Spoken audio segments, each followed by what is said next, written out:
Prazer recebê-lo, boa tarde, viu? Prazer, Tony, sempre um prazer estar aqui com vocês, João Lucas também aqui no estúdio, o pessoal que está nos ouvindo, um abraço bem grande, boa tarde a todos.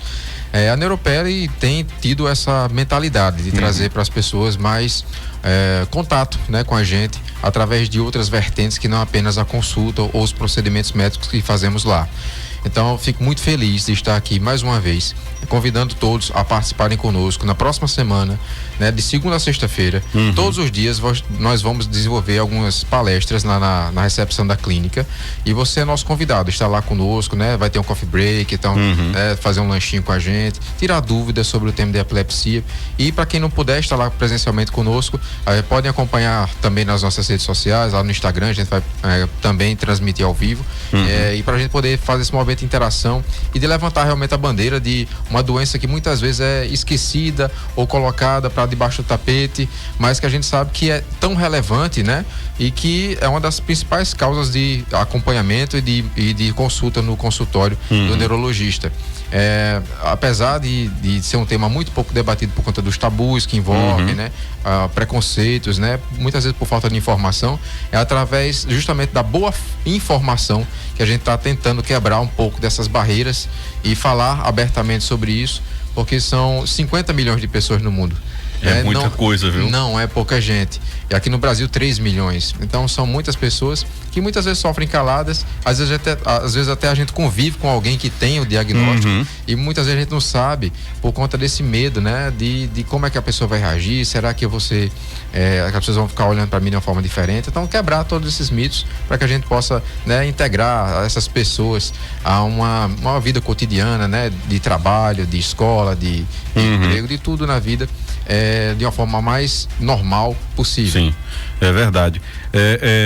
Pra gente partir aí do início, o que seria então, doutor Tércio, a epilepsia? Existe vamos dizer assim, uma predisposição? Quem é que teria essa predisposição para desenvolver a epilepsia? Porque eu já vi muitas pessoas do nada, tá bem, né? E daqui a pouco começa a ter crises convulsivas e quando vai fazer uma análise mais aprofundada com um especialista, aí descobre que tinha aquela doença e ele nem sabia, né?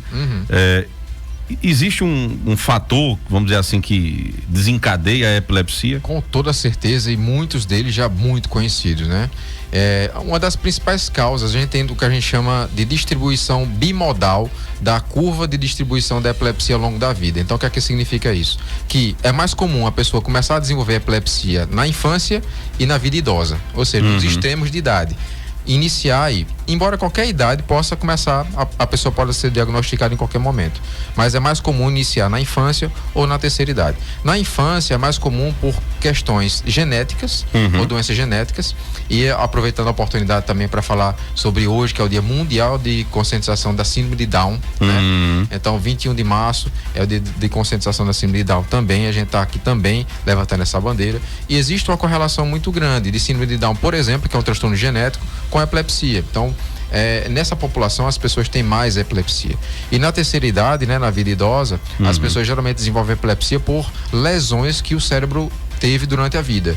Pancada na cabeça, AVC, principalmente. Então, sequela de AVC é a principal causa de epilepsia na terceira idade. Né? Verme de porco, que é a neurocicercose. Então, várias causas que possam Ainda está tendo, doutor, diagnóstico de verme de porco? Infelizmente, muito. Né? Isso é, infelizmente, muito mais comum nos países. Por isso que o povo tem medo de carne de porco também, né? Muito, mas não é engraçado porque não é pela carne de porco que a pessoa pega, não. O verme de porco na cabeça, não. É por alimentos e água contaminada com as fezes de quem tem o verme de porco na barriga, que é a solitária. Sim. Né? Então, a higiene é ponto fundamental, né? O saneamento básico é ponto fundamental para que a gente evite justamente essa endemia de neurocicercose que a gente vive nos países em desenvolvimento e terceiro mundo. Muito bem, então é muito interessante isso. Mas eu não lhe respondi a respeito do que é a epilepsia. Isso, exatamente. Eu peço desculpa porque eu entrei no tema da síndrome de Down, mas o que é a epilepsia? A epilepsia é uma situação na qual o cérebro daquele indivíduo tem uma chance persistentemente elevada ao longo do tempo de gerar crises epiléticas espontâneas, ou seja, a crise epilética acontece do nada, como você mesmo falou, de forma inesperada.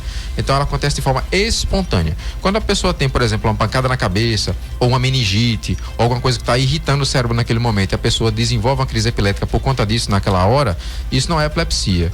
Isso é uma crise epilética por conta de uma agressão naquele momento. O que é epilepsia? É quando a pessoa começa a desenvolver crise epilética sem ter tido nenhuma agressão naquele momento ao cérebro. Então, de vez em quando a pessoa tem uma crise epilética. A pessoa tem 2 ou mais crises epiléticas na vida espontâneas, ou uma crise única associada a uma lesão cerebral que aumenta a chance de acontecer de novo, né? Por exemplo, a sequela de AVC, um tumor cerebral, um verme de porco, isso já diagnostica a epilepsia.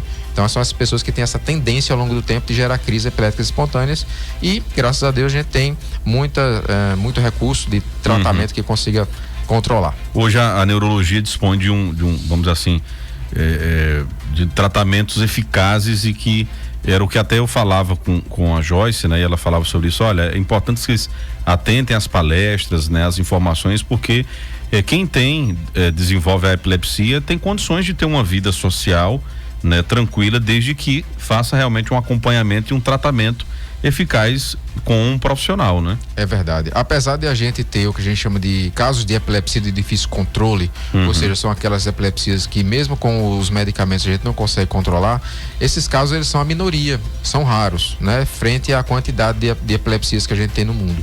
Então, na grandiosíssima maioria das vezes, a gente consegue sim tratar e às vezes até superar a epilepsia.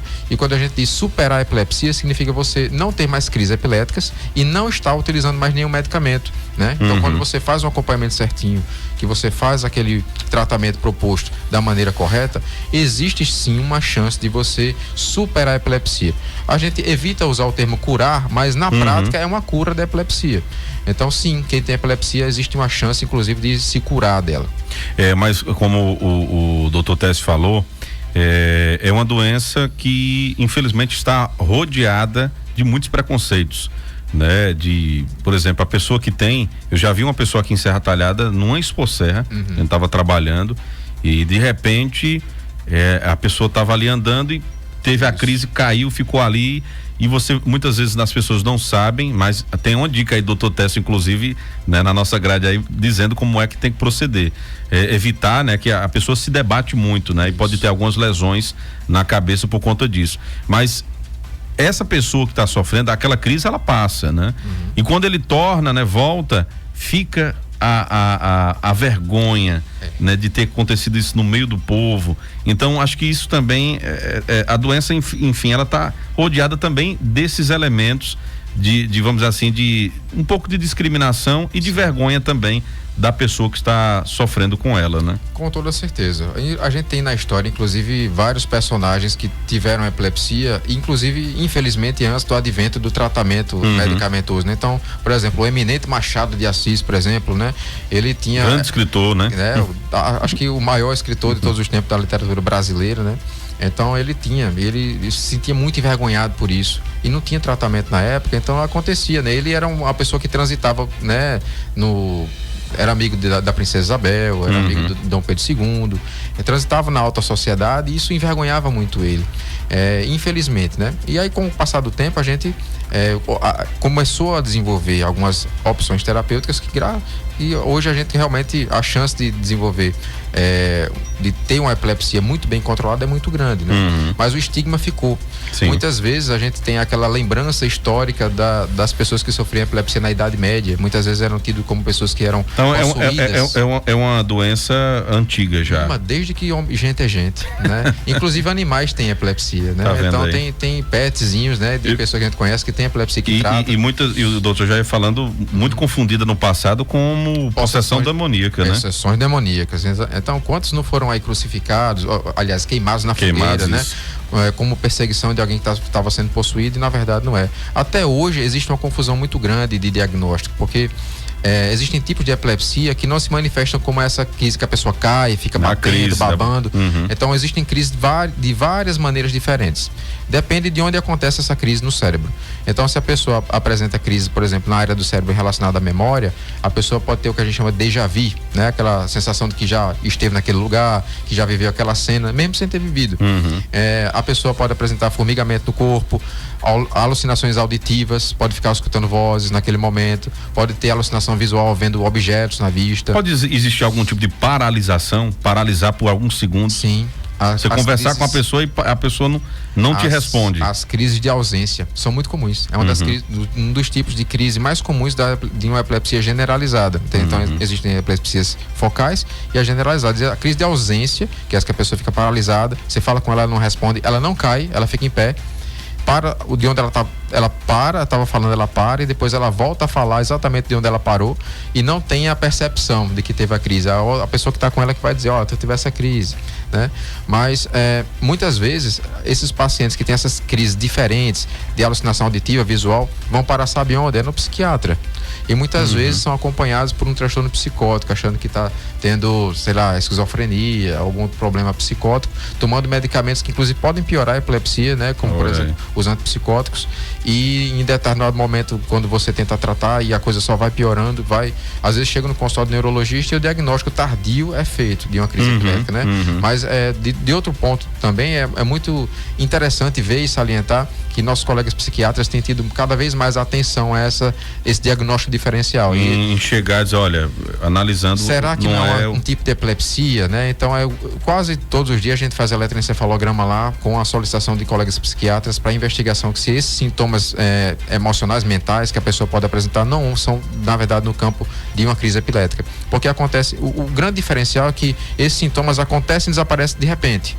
Né? Não é uma coisa que fica contínua por vários dias a horas, né? Então é uma coisa que você tá aqui normal e daqui a pouco tem uma alucinação, escuta uma voz, vê uma coisa, vê um vulto, e isso pode ser uma manifestação de uma crise epilética também. É verdade, e olha como tudo isso foi confundido no passado, né? Como outra coisa. Eu vi até um vídeo, tem um filme bacana que é feito pelo o Cuba Gooding Jr., que ele é médico, né? Um médico negro, né? Fala muito bem da história dele. Ele se tornou um neurocirurgião pediatra. Mãos talentosas. Exatamente. Né? E ele faz uma cirurgia numa menina que ela praticamente ela tem que viver sedada, porque quando ela tá, né, ela parece que tem crises epiléticas, né, de forma constante, parecendo realmente um tipo de possessão demoníaca, né? E ele é quem faz a cirurgia. E esse filme é baseado em fatos reais, né? Um médico americano.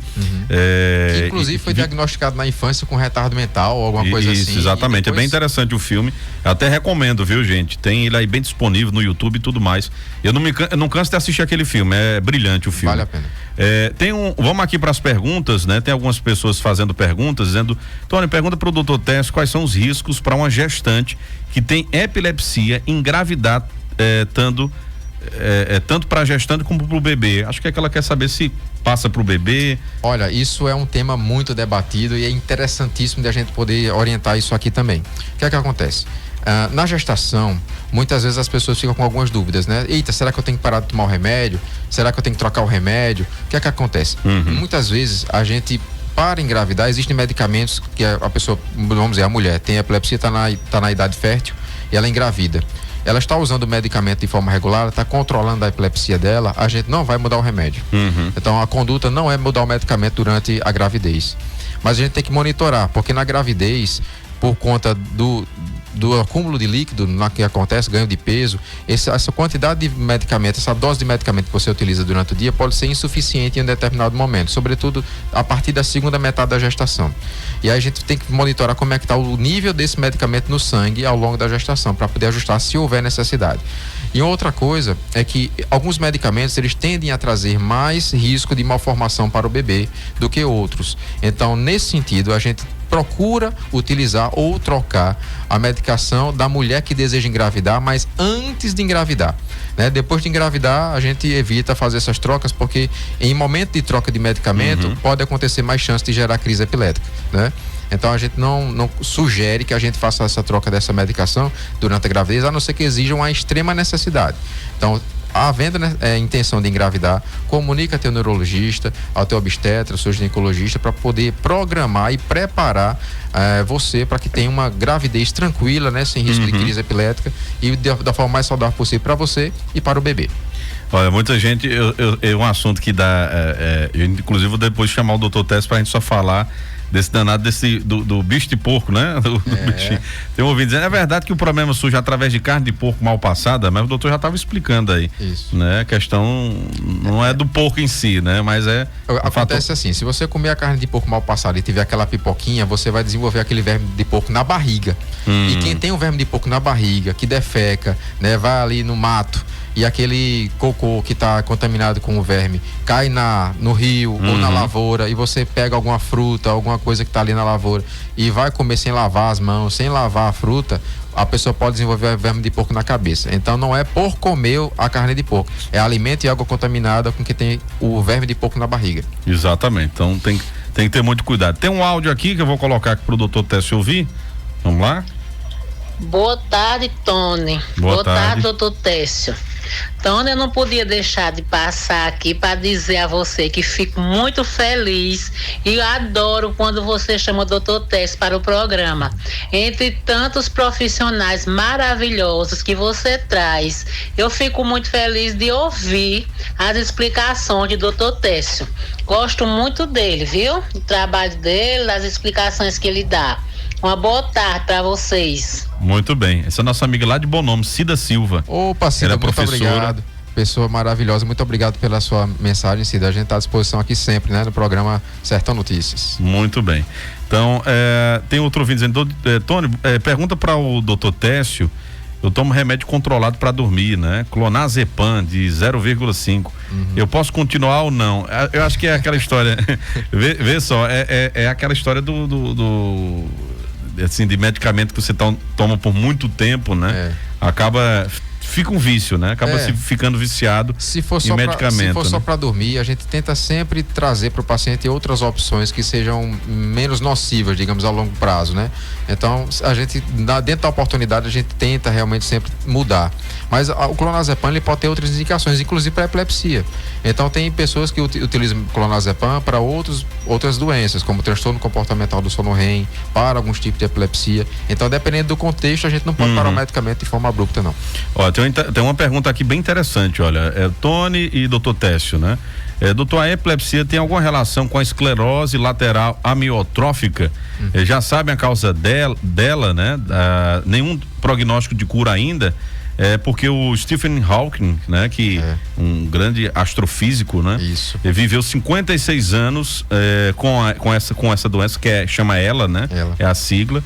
Se o tempo de vida é de 2 anos, 3 após o diagnóstico, né? Então, é uma doença bem interessante. Tem a história dele, a biografia, a história contando, né? De como ele desenvolveu e como terminou ali numa cadeira, né, motorizada, uma cadeira de rodas. É bem interessante a história, né? Do ponto de vista estatístico, né, depois do diagnóstico de esclerose lateral amiotrófica, que em geral a pessoa em média recebe o diagnóstico apenas 1 ano depois do início dos sintomas, porque vai batendo de médico em médico, né, são sintomas ainda muito iniciais e nesse tempo você já perdeu 1 ano de diagnóstico. A média é essa. Mas depois do diagnóstico, a expectativa de vida varia entre 2 a 5 anos. Isso é a média, né? Mas existem exceções. E Stephen Hawking é uma grande exceção a isso. Ele chegou ao ponto de tentar fazer transplante de corpo, porque o corpo dele já estava tão debilitado que ele não conseguia nem mais respirar. Isso, exatamente. E para mantê-lo vivo, o pessoal tentou fazer um transplante de corpo de alguém que tinha falecido, que era compatível, colocar o corpo para funcionar em favor. Que um dia vai conseguir ser feito isso, doutor? Olha, para não ter que fazer o transplante de cérebro, então eles tentaram fazer o transplante de corpo, para você ver como o transplante de cérebro é muito complexo de a gente pensar em fazer. Exatamente, né? Então, foi tentado e ele não conseguiu sobreviver a essa tentativa e faleceu, infelizmente. E eu tive a oportunidade de estar em Londres. Ele foi sepultado lá na abadia de Westminster, onde está Isaac Newton, Darwin, né? Só tá essas feras. Só essas feras. E o inquilino mais recente é Stephen Hawking lá. Mas vocês falando disso, sabe qual é o inquilino, digamos assim, né? Mais nobre de todos eles que está lá? Todos eles estão no chão da abadia.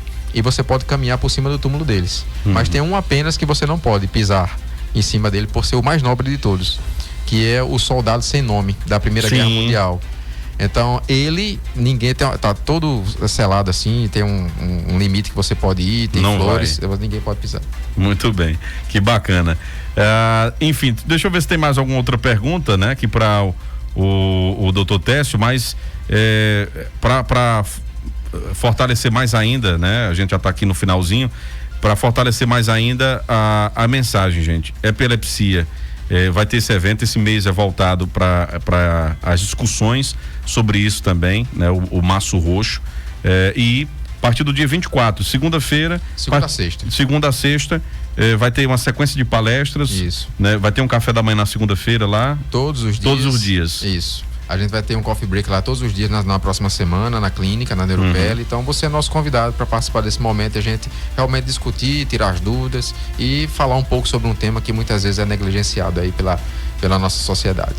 Muito bem.